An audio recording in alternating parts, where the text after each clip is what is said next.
I'm Jim Estill. I'm CEO of Danby Appliances. When I was in university, I was studying engineering and I wanted to design circuit boards. I needed a computer to do that. Got a better deal if I bought two, so I bought two and sold one and then bought another two.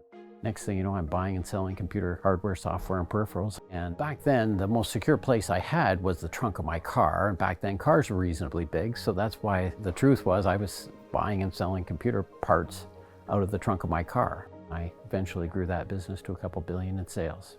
When I look at investing, I evaluate it based on sales and marketing. Can it sell? How difficult is it going to be to sell?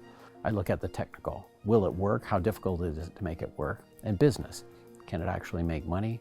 But overlying all that is the entrepreneur. And are they a good person? Are they likely to be able to pivot?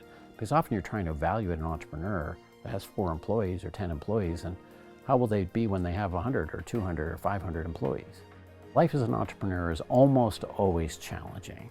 However, good entrepreneurs forget about those challenging times and drive on.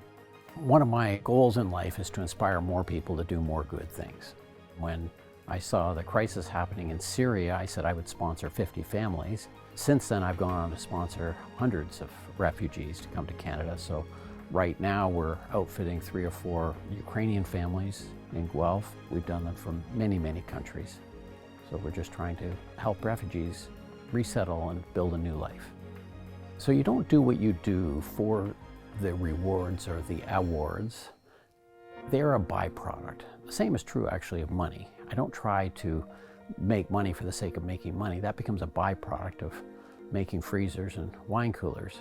But the feeling when you receive Order of Canada, I don't feel I'm actually even good enough. I'm on a group with about 30 or 40 other really, really distinguished individuals. So there's sort of a feeling of, wow, I should do more based on some of the stuff the other ones have done.